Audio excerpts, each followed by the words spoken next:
So on behalf of Pickering Football Club, and and as well, what I did, I invited Joey and Ryan. So Joey's from Brampton Soccer Club, and I know that he'll be joining in, and the players from Brampton Soccer Club, and then Ryan's with Tecumseh Soccer Club.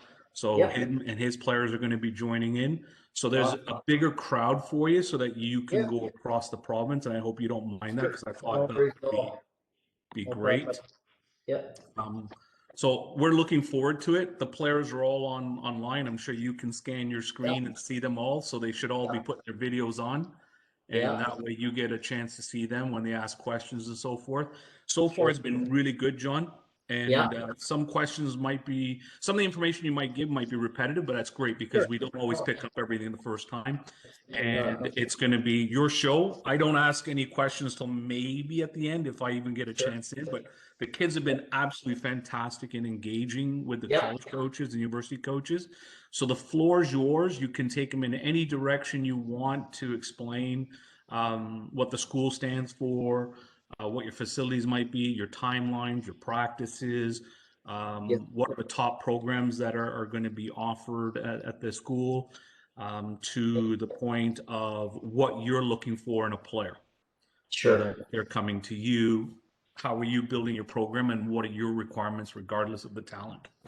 Because obviously you're looking for talented players, right? So I'm going to leave this. This is all yours till 5 to 7. So it's all yours. No problem. Thanks for having me. No. Hello, all the players, boys and girls. Thanks for having me. So John O'Brien, University of Waterloo. We were just having a discussion there with Dave there. Dave was at the University of Waterloo. How long were you there, Dave? I was coaching 94. 94. I was like 23 years old, I think. Yeah. 23, 24. Yeah. So I came on 7 years ago. Peter Mackey was taking care of the women's and the men's program, and it just got to be too much for him. And to be quite honestly, when I first came into the program, the women's program was not really supported from the university, or from a standpoint of, the recruiting was poor. So, making headway right away, we decided, we got to start getting our recruiting up, because at first there was only just numbers coming in, and basically players were doing the mathematics and saying, oh, I'm going to make this team. But now we're up in the picture of, 70 to 80 players each year reaching out. So big changes there.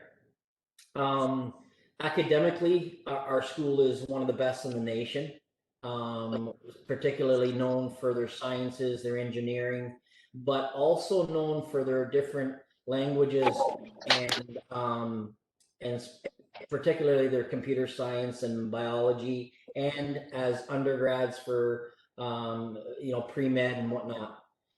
So there's such a variety at our school, and our biggest sell that we use now as a tool for promoting players to come here is our co-op program. Our co-op program is the best in the nation. Just for example, of my squad, 83% of them are on co-op. So that entitles, majority of them are always in the co-op in the off season, so it doesn't conflict within their football season. And that gives them a chance to make sure that they're not interrupting in any of the preseason or the in-season or the nationals.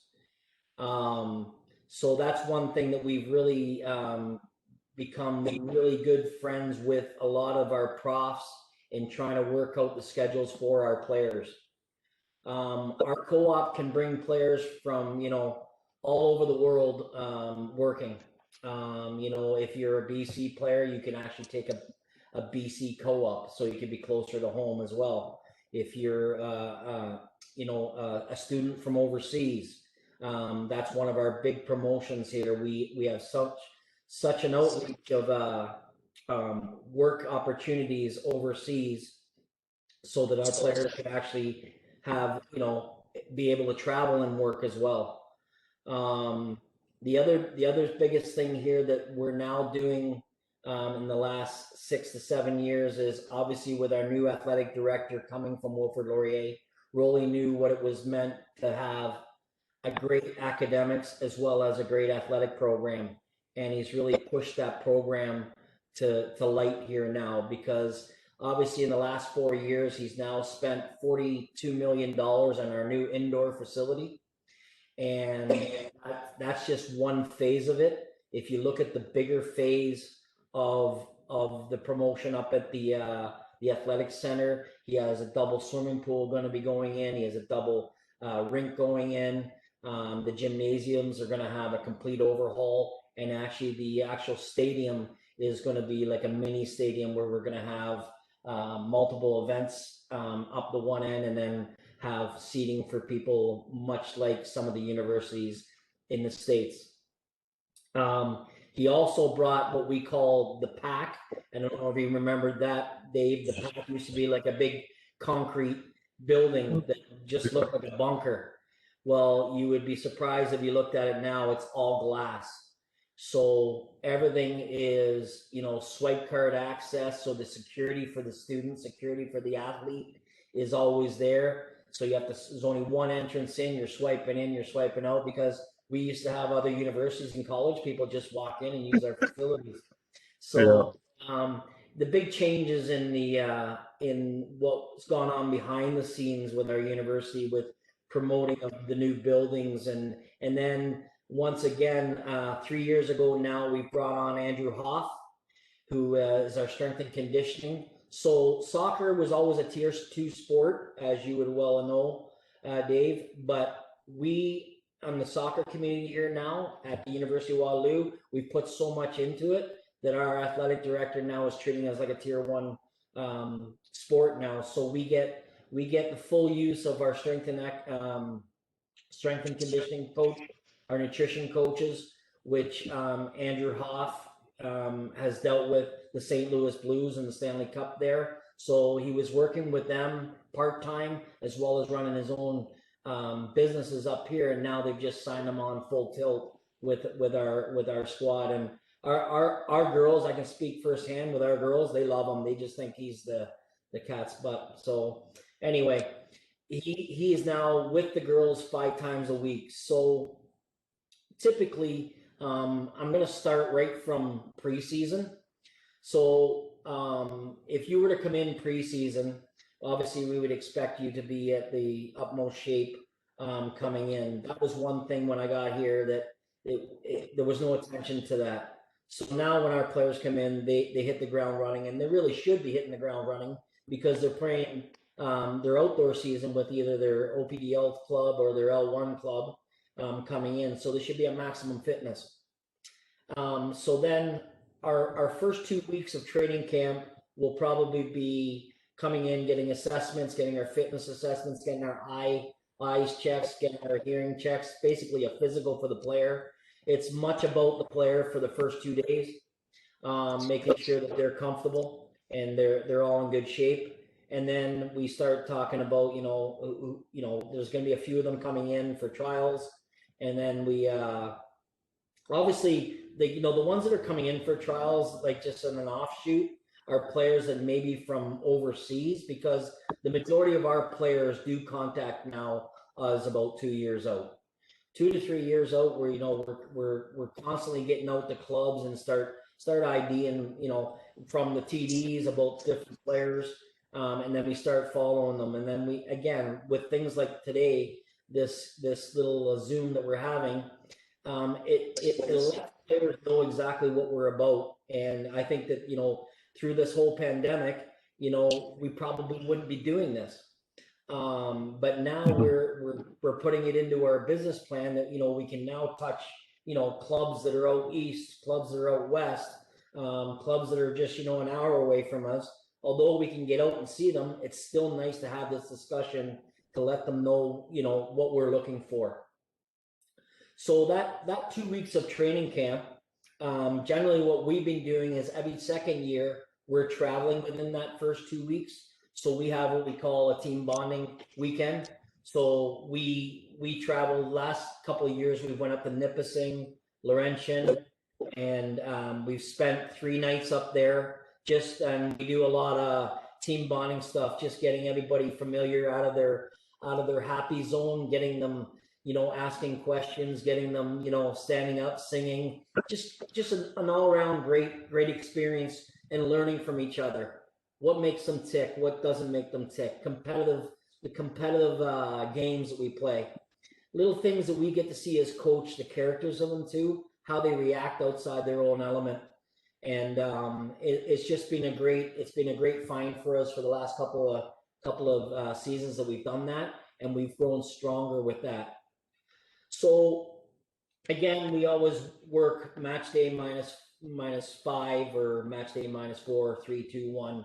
Obviously, after a match in the OUA, we're trying to get it changed. Usually we play Saturday, Sunday, which is killing the athlete, and we're trying to get that changed to a midweek and a weekend game. But it's hard because our season is so short. But last year we got into three games midweek, which allowed us only one over the weekend. But again, certain universities don't have that, easiness to do that because they're traveling such a far area, and they need to play their back-to-back games. So with the back-to-back games, obviously we have what we call Recovery Monday, and we've incorporated our kinesiology program with our athletic program, so that Mondays, we call them Massage Mondays. Our players will work with our kinesiology program. They'll get rub downs, they'll get stretch downs, and then they will maybe enter the swimming pool and just use like a kind of a cool down to warm up type of thing. Just so that we try and keep the injuries down and allow for the muscles to, recover over the weekend. With that, Julia Callahan, who was a player, she probably wasn't there when you were there, Dave. No. She's Dr. Julia Callahan. She's a chiropractor now, gone through the university and graduated, and she does her nutrition with our players as well. So we look after our players when we're traveling, because a traveling day could entitle here to Windsor. So we would drive. Go ahead. We would drive into Windsor, and obviously every match we played before the men's team. So we're preparing, with bus legs as we get there. We get off early, get a little bit of walking, get everybody as a group, get out, get a feel for the environment where you are again, what we're going to be up against, get out and look at the pitch, and back in, and then obviously we're preparing for the game. But then after the game, Julia has a good time with the girls about nutrition. So the nutrition kicks in right after the game because we got to feed the engine, and then we're we might be on the bus again, we're heading home, or we're staying that night and then we're hitting Western on the way back. So it can be it can be challenging, and again, academically it can be very challenging. So what we always say is the players that we pick, time management's a big key. So they understand that they're in a university that demands the best academically, and the first 2 years are always the toughest, especially at UW, because if you can get past those first 2 years, then you're sailing at UW, because the profs start to know you, they understand what kind of work ethics you got.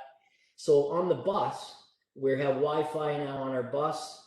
You'll find that the female and the male players are all working together with each other. There's probably senior players that have taken the same programs on their way up, and they're working with each other to try and work on their homework and whatnot. But their heads are down as soon as they're on the bus, and they're either sleeping to recover or their heads are down in the books. So that would be match day, and then the recovery, and then the next day will be a light ball work. And then the following day after that will be probably a little bit heavier again. And then likewise, it'll be match day -3, -2. So we're now talking technically and tactically about how we're going to play up against the opposition. Hopefully we got some game footage, and that's a big thing for me. Players' understanding of being in a flexible formation. My players, we play a 4-3-3. But we can change that to a 3-box-3. We can change it to anything. So what I've really liked and pushed within our program is that flexibility, how we can change things on the fly to hurt teams. And that the understanding of, like, I've seen many players come in here that say they're a number 6 or they're a number 10, and all of a sudden we get them in and we like them in different positions, and they say, oh, we don't play there. Well, I'm sorry, the player that we've got there right now, we think is a senior player. So you now have to join in line and you're going to better this team by doing X. And this is why it's so important for every player to have a good understanding of the whole pitch. So we do a lot of in-class stuff where we'll look at video, and then we'll actually, we always do it in a full square, so that we throw pylons or we throw bibs in the middle, and we say, if the team's going to hurt us by doing this, how can we stop them and how can we counter against them? And it's the learning experience from these players in class, and then we take it to the field and we work on drills exactly how we were just talking about it. So it's a real good football like culture now, like, because that had to change. It had to change at the university, because I felt when I came in, a lot of it was like, we're Waterloo, we're not going to go out and hurt anybody. Now, when we go anywhere, we're hurting people. So, we've seen that last year, 2 years ago. The Yorks, not taking anything from York. York has a great program, great coaches. But we're playing alongside of them. We beat them in the playoff the year before. Last year, we got beat 1-0 in the playoff, and they went on to win nationals. So, when you look at, and if you ever get a chance to go back and just look at that game, you can see now how we're starting to compete against them. But we just needed some more better footballers. And now, again, in the last 2 years of recruiting, we've got that, because we were changing over staff, like players, quite heavily the first couple of years. And now we're into about 3-4 a year, because we're doing our homework and players are finally understanding that we are making a culture change here and players want to come play. On the academic side, our university is the he for she program here at the University of Waterloo. So the female program, as well as with our co-op, come here, learn, get educated, and get paid for it. And then when you're up against that job, because you have experience and you're getting paid for it, it's a win-win situation. But we also take pride in the he for she program, which means that any of our female athletes automatically get a $500 bursary. So I think we're the only 2 universities in the nation that are doing it right now. Hopefully a few more will follow suit. The other thing is our tutoring. Our tutoring, if you're an athlete of the University of Waterloo, is 100% free. So if you called me tonight and said, hey, John, I'm having a problem with mathematics at this level, can you get me a tutor? Within 48 hours, we will have a tutor for you, absolutely free. So our school, it averages from about 30 to 38,000 students on campus. The growth within campus is huge. The tech town that we call it within campus is huge. The innovation, obviously, University of Waterloo is known for what we call the tech town of North America, like on the Canadian side. So, we're really proud of it. And we, again, with our athletics wants to be as good as an athlete as we are academically, and it's getting there. That's great, John. That's really, it's for me, it's great to hear that you get everything that a coach has ever wanted, because I knew how hard it was to coach there with minimal support. So I'm really happy for you and Mark being able to get everything you want. Like it sounds much better than I had imagined it to be. So it's, kudos to you to be able to compete with the rest of. Okay. So I'm gonna ask the players if they've got any questions. It gives you a bit of a rest to get a drink if you need. But I'll open up the floor for the players to ask any questions. If they want to put their hand up, then I can what I can do is ask them the question for them. Anybody have a question for Coach?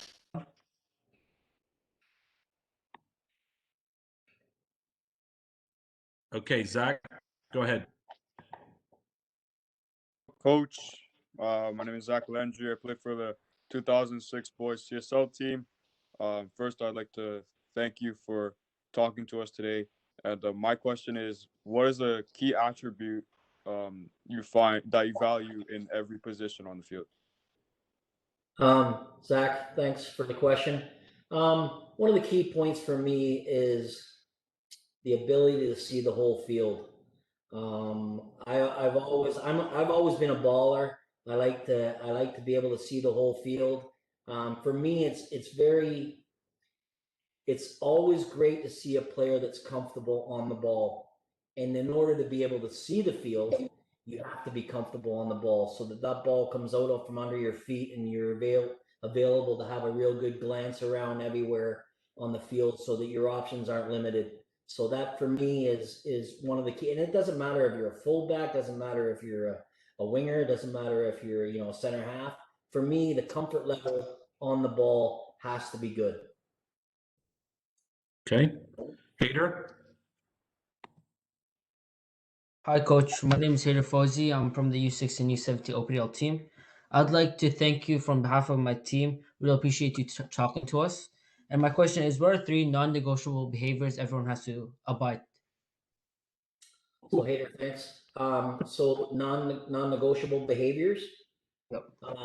So once again, let's look at the university here.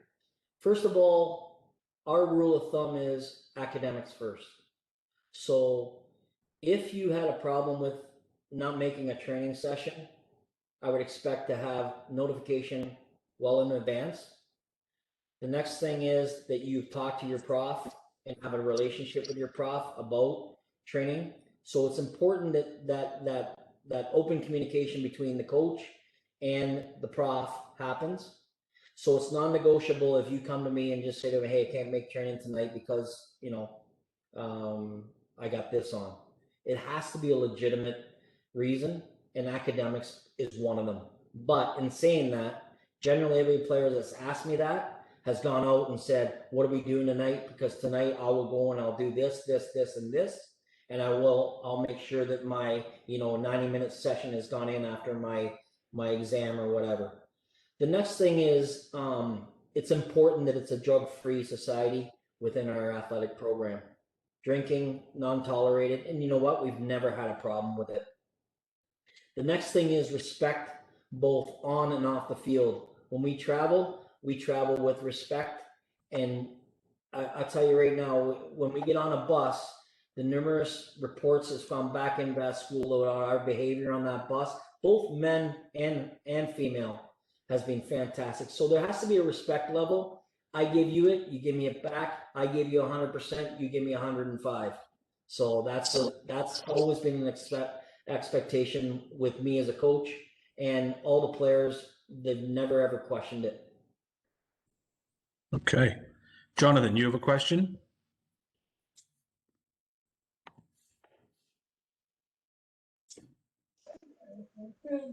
Oh, can you hear me? Yes, I can.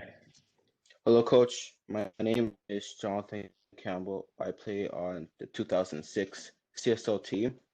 My question is, how does your scholarship program work?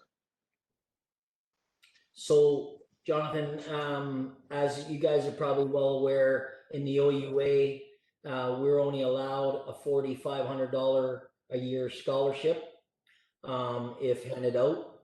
So generally, the majority of the times that I've ever handed out money, I have to be fully aware of that player, and I have to know them inside and out. And for me, video alone just doesn't cut it. I have to see them in the environment that they're going to play against so that I know that their speed of the game is well up to snuff. If that $4,500 is brought into our school and brought forward to the athlete, it is on a 1-year base only, but it will be renewed if you fulfill all your commitments. The other thing is, again, we only have a certain amount of money that we deal with. And I found that very early when I was starting to hand out money, and you're not seeing these players at a high level playing against a high tempo, that you really had to be sure of what you were handing out. In saying that, I've had a lot of good ones. I've had, I've had a girl that I was banking on to come in and make a change to my program, and she's fully succeeded in that.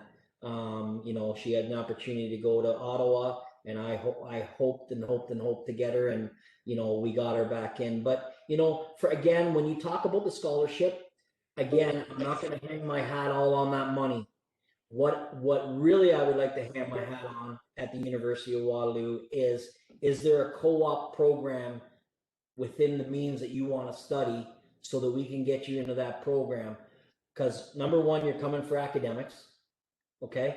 And if we can get you in the right program that's going to offer you a job into your third and fourth year of university, when you graduate, we've done our job both academically and athletic wise. So when you look at those margins, if $4,500 is substantial for someone to come in, great. But why not make it 20 plus? Because of the co-op program. We've had players here that have made, like, it did a double back to back, made 45,000, right? So that is my selling point. And we never really promoted that here at the university, but now this is what I'm using to say, hey, okay, yeah, you can go to any other university and they'll offer you 4,500. I can offer you 4,500 plus. What can I do for you in co-op? Yeah. So it's a double, and academics, right? Yeah. So you're going to get your academic money as well as your athletic money. So in saying that, Dave, 83% of my players are on the all presidents list. So that's great. 80 average or better. Yeah, that's So, fantastic. I don't think a lot of the kids understand that the co-op portion is a huge component at Waterloo. yeah. And I can verify the amount of money, because I remember the guys that are playing for me and the girls that are making, yeah, you're right, 30 to 40,000 on their jobs and so forth. And then, they go on to some great career, and to have the alumni to come back and donate money when they're doing very well when they come out of Waterloo. So it's nice to hear. Okay. Yep. I'm going to wait for some more people to put their hands up. But what I wanted to find out from you, John, is right now you've got players from the ages of U13 to U18. So those are just in grade 8, and we're creating a pathway for them to understand what is necessary to get to the next level, not just go through high school without a plan. Mm-hmm. And I've been here now 22 months, and it's to change the culture. So what I would ask you is a question of, what can some of the players do now to understand, to change habits, to change their behavior and so forth, to understand what it's going to take to get into a situation they can be a student athlete, right? Because of the fact of not preparing ahead of time and thinking, oh, I'll do it at the last minute, the final 2 months before you show up. So if you can elaborate on that, that'd be great.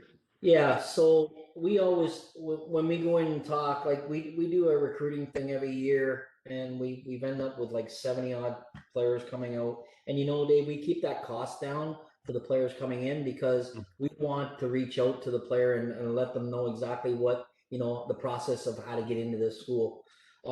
So again, I keep going back to that time management. It's important that you set aside how much time you need to get your academics done through school, and then obviously you're setting aside the time for your training with the club, or training with your strength and conditioning coach and stuff like that, but you still have to maintain those grades. In that, I would strongly recommend that any of you get out to some recruiting days to any university.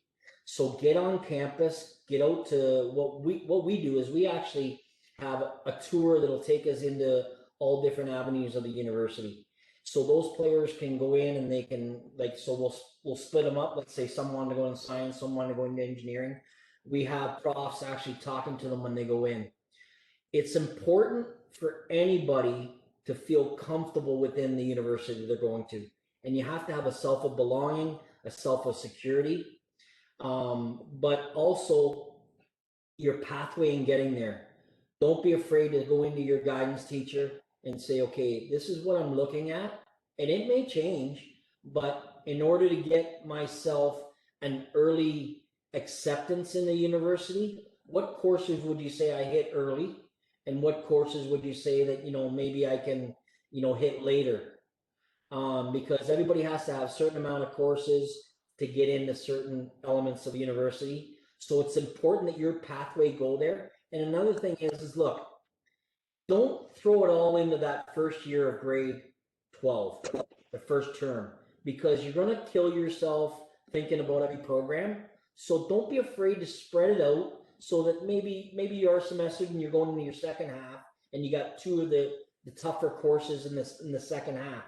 Because every university has a cutoff date, and it's the same for every university. So don't let everybody say to you, well, I'm worried about getting in here, I'm worried about getting in there. If a coach is really happy with what he's seeing, they'll take the time and they'll spend the time waiting on you.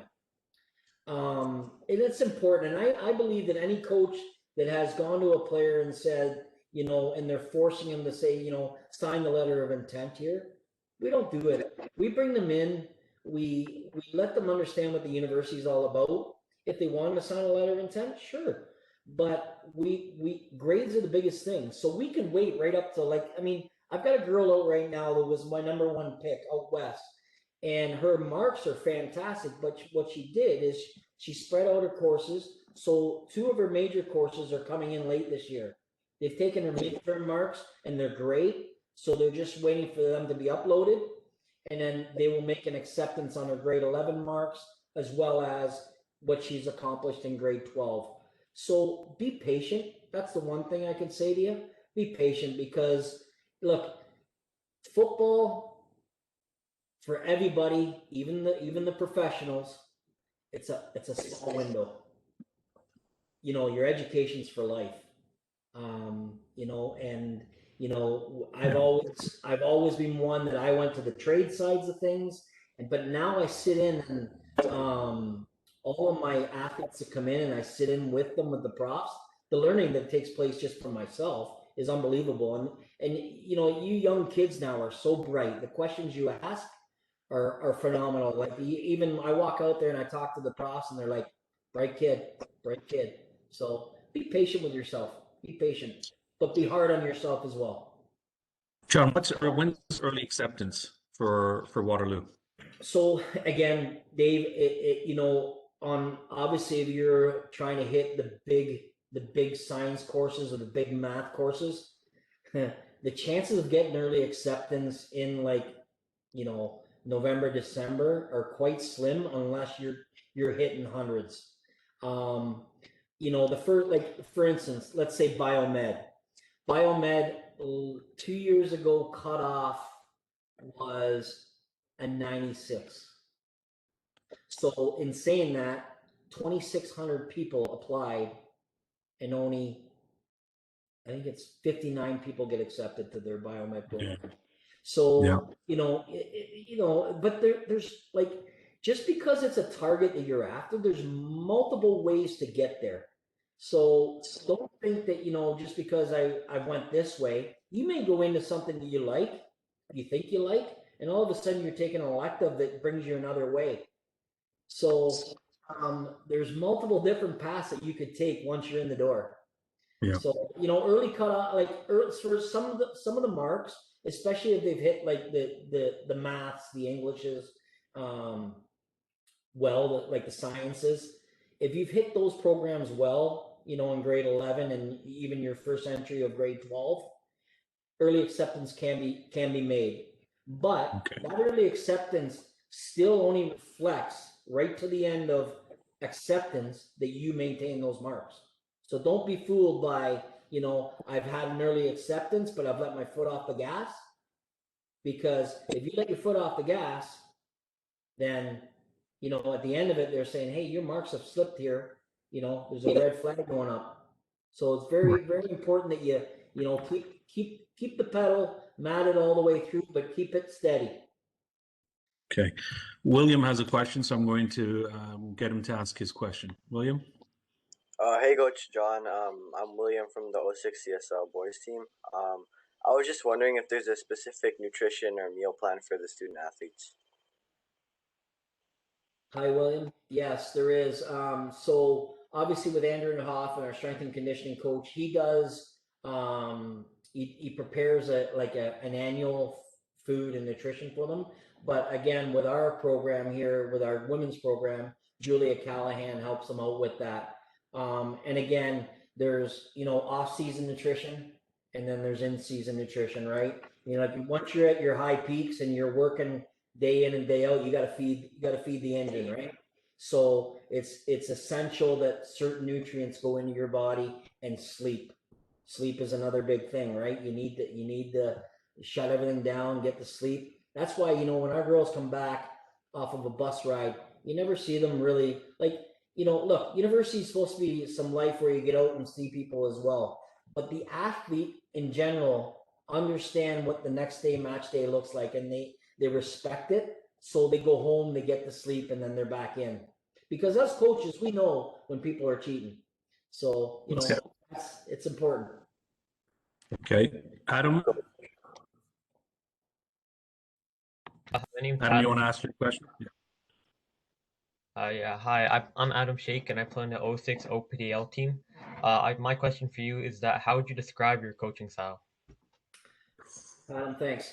So for me, I'm one to build up through the thirds. I like to maintain the ball. My keeper has to be essential with her feet as an outlet. Again, though, in building through the thirds, we have to be aware of high presses. How can we go through it? How can we go around it? How can we go over it? In the mid third, we're creative in there and getting balls in behind. And then in the final third, I like to make sure that we possess and pick our times to hurt teams. And if it's not on, we'll cycle it. We'll move the team to the opposition until we can go hurt them. But again, I'm one of these type of guys too, that in those transition areas, do we have now speed in the wide area, speed in the midfield area to just drive through individually? I'm a coach that allows my players to express themselves. I've always wanted any player out there to entertain us. And in the 1v1 areas, I always say, hey, you're in 1v1 situation, get at them. So, and I expect support in those areas as well. So, but I also expect discipline, and we learn how to defend and how we close down and how we box teams in the corners where we can actually pick them off, and then we go from there as well. So, we teach our teams, in a high press, can we press in here? Can we go into maybe a mid block, or can we go into a low block? So these are the types of things that, and how can we hurt them in the transition? So yeah, I'm a baller. Okay, John. So now the females are getting ready to fire away some more difficult questions, I hope. All right. Put you on your toes. Rachel? Hi, Coach. I'm Rachel Scandor, and I play for the 04-05 girls OPDL team. And the question I want to know is, what is something you make sure that your players know, both coming into your school, both academically and athletically? So again, I think I touched on it earlier.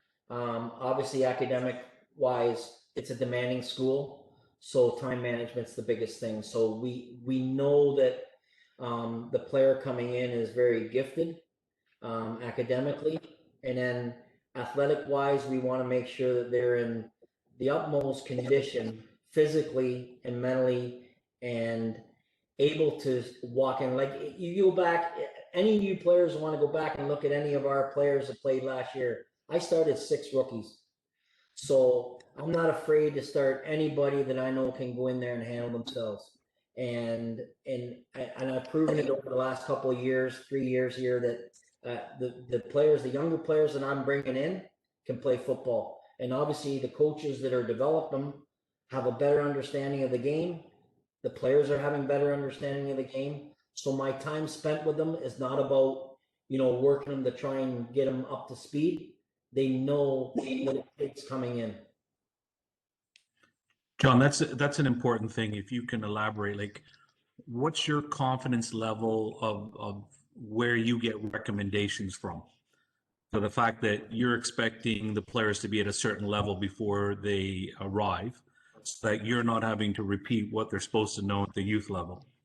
Dave, it's one of the best questions that, that I, as a coach, like for a club coach to talk about, because obviously yourself knows what it takes to be a player. You know if you're not fit. Players know if, they're breathing out their behind and they're not making it to the tackle, they're not making it to the transition, they know. And the biggest thing is for me is understanding of the game, ability to get around the field. That's one of the biggest things in the OUA. And I've had many coaches say to me, "Yep, she's ready, she's ready." And, you bring them in, and obviously now you're looking at that coach going, "You told me she's ready. You told me she's ready." And we've run her through a few things here and she hasn't been ready. And we've started her and we've given her that time to try and settle in. We've been patient with her, but there's certain aspects of her game that I can't fix 3-4 weeks into the league. That should have been fixed 10 weeks ago. And no preparation, right? Okay. Naya, you have a question?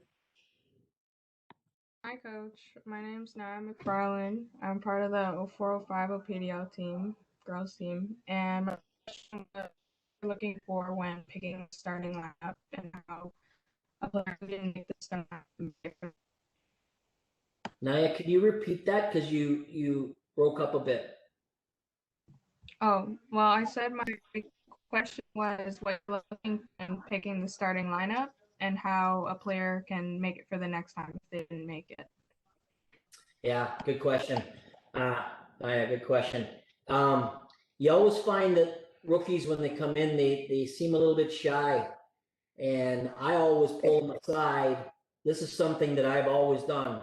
I let the first team go out and they get set up for training, and I pull them in and I say to them, the very first day they come in and they're ready to hit the field, and I say, every one of those players that just left that building want your spot. And I said, it is your obligation now to go out and win that spot.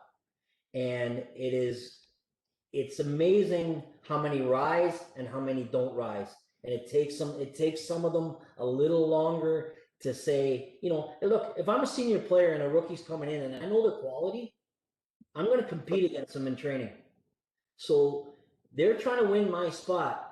They better be able to beat me physically, beat me mentally, and run me ragged across the field. So, it's important to have that in your brain that I'm going to take your spot, and be confident. Don't be cocky, but be confident. It's important. Okay, so John, I'll wait to see what whoever else will ask the question. So I'm going to go back to two things that you mentioned. One was fitness. So if you were looking at a 5K time, what are you guys aiming at 5K? Or do you have a time? It varies because we use it in a 5K cross hill or a flat. So the other things of what we've been doing is we do, like, let's say we do a 5K, then we go into a Bronco test point after the 5K. So what we'll say is anything around a 5 after a 5K is pretty good. But what we expect in a Bronco, let's say the players just came in on conditioning, just right in the training, did their warm up and like that. We're voting now for our Bronco testing or our full field sprints. Like our Bronco, we're looking at anywhere from a 4.45 or better. Okay. If you're under 5, you're pretty good. But your aim is a 4.45. Like we got probably 4 players on the team right now that are doing it at 4.23, which is good. Okay. So the other question I think the players should understand. So most of them are used to anywhere between 15 and 18 person roster. Yeah. Can you tell them what it's like at the university level of the roster and how you determine who dresses at home and who dresses away? So yeah, good point, Dave. Like, so again, we know we're back to back, right? So right now we're working on the sports science of it. We'll in preseason, what we'll try to do the first few games is we get the heart rate monitors on them so we can actually see what their breaking points are. So we'll look at that, Dave. But we know as well as anybody, athletes can show you this, but good footballers can show you less and be more impactful because they're smarter upstairs. They know when to run, when not to run. So we look at it in different ways. Like, just because you can run all day, I mean, it's fantastic, but we still, how are you with the ball? How are you with your awareness? But the fitness portion, we just, like, good players, if they're sharp, that's what we're looking for. Sharp, burst of speed, obviously, and being able to last the 90 plus minutes. So in our roster, and you'll notice this, that I carry only about 27. You can go to all other universities and they're in the 40s. Okay. And you know as well as I do, you're an 18 roster, only 5 subs per game, multiples at halftime. But I pick my teams if first of all I have let's say we started tomorrow. I have who I think was going to play. Obviously, if someone's having a bad game, I don't pull them next game because they're having a bad game. Everybody's going to have a bad game.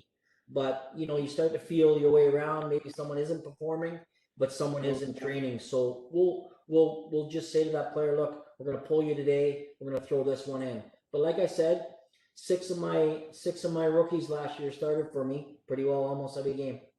So, it's a good point, because I don't know if they heard, but to make them understand that when you play at the university level, there's only 5 substitutions during the game and multiple at halftime, and I don't think that they knew that rule.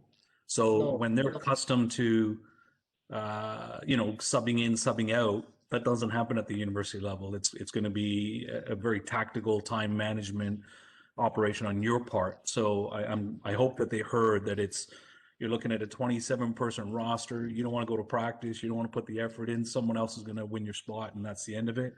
But also the fact that the number of substitutions that you're thinking about making and picking the crucial times to make it. So I hope that they heard that as well. Okay. Steve, So with your squad there, like majority, like a lot of them are playing, League One or OPDL or whatever. In a perfect world, it'd be nice to have even your subs playing 90-minute games right after, right? Because think about this: how many of you go out there and compete 90-minute games? Some of you, yeah, no problem. Week in and week out, you're playing 90-minute games. But if you're not playing 90-minute games, I would expect every player for mine. So this is what I do with my players. If you were subbed in at maybe 35 minutes left in the game, I'd expect you to go and do your Bronco tests and go out maybe for a little bit of a run that evening in order to get to 90 minutes fit, because it's important. If you're sitting a couple of games and you're not getting your 90-minute exposure, you're not at your maximum endurance. So it's very important that, if let's say you're one of the players that are coming on for an OPDL team and you get subbed the last 30 minutes, think about this when you go home or the next day. Maybe you want to go out and put in another 35 minutes just to make sure that your standard is up to your 90 minutes, right? No, it's agreeable, John, because we're changing a lot of culture in the club. And to let you know, I think the players are the ones that are changing the culture. And as coaches, we're guiding it. And I'm so happy with the players in the club. I mean, you look at today, just on this hour is 119 players. And I know that Ryan and Joey are doing the same thing at their club, so it makes the game so much better. So it's a question of now, what heart monitors are you using? Because the players don't realize it, but at Pickering, they're coming. But, so we want them on heart monitors. Go ahead. We're still using the old, I think they're called the swirl ones. Okay. I mean, they've been around for I think they've been at the school here for about 10, 15 years. But, they don't lie either, because you see your rest bites. Yeah. So even if we play 5s, Dave, like if we play 5v5 in small area or 8v8, we actually see those rest bites. And if that heartbeat's not staying up, where it should be, then we know that they're not giving it, right? Yeah. So, I like the science. It is. Yeah. Yeah. No, see, you're lucky. You got the whole science department. I've got to figure out who's going to be doing that. So the laptop's going to be beside me or on my phone, right? So it's an interesting portion. We're now going to get into game analysis software to raise it, and it's great that you've just mentioned about players who don't play a full game.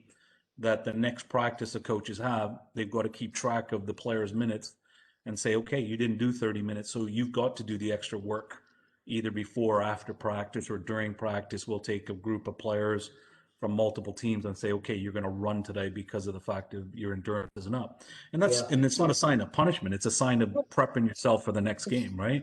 So when you do compete and win it, right? That's right. And so we want them to understand that the university level is really competitive. It's not something that they see on television all the time. It's not in their faces like the schools are in the States. But we do have a place for our players to go to that if you're competitive enough, there's a coach that wants you. So, I appreciate that you being straightforward with the players and to let them know and so forth. Okay. Well, So I'm going to see if there's any more questions that are going to come from the players. So one of the things I need to know is the new facility, new indoor facility. Where is it? Across the street by the pond, or where is it? You know where the gym and the ice rink is? Yeah. Like so the basketball court and the ice rink, we're right in behind it. Right in behind. Yeah, it's you know what, I mean, it's been a blessing for us because we used to train in the gym, and we try and get out on the field as much as possible. But being able to get in there like 3 nights of a week, obviously before COVID, we were in there 3 nights of a week. What we did is we did like a third of a gym, half of a gym, and then a full gym. And it was, it's been great. And where's the new stadium going? So the stadium's built, like it's the Warrior turf field, right? So it's going to be within the turf field. So they're going to add more stanchions at the back where they're going to call it the Warrior Tribe area. And then, so I'll send you a link of our sports highlight one of the grand scheme of things, Dave, so that you can share it with the players. I appreciate that. So John, I want to really thank you again for spending the hour with us. Oh, my pleasure. I hope that I can create a team of different age groups that I think that are going to be competitive enough and that we can have a spring game with you every year. Oh, yeah, for sure. So whenever COVID opens and we've got the time that we can do that, I hope that we can contact you, that if we're in the area that you'll be able to come out and watch us. Absolutely. I think we can take care of Mark because we know he's at Oakville coaching as well. So we got Mark covered, right? So, but I really do appreciate your friendship and the ability to get you to come on and have a conversation and being absolutely straight with the players to let them know where they stand. Okay. Awesome. Thank you. Thank you so much. Ladies and gentlemen, thank you very much. Take care of yourselves. All the best. Take care.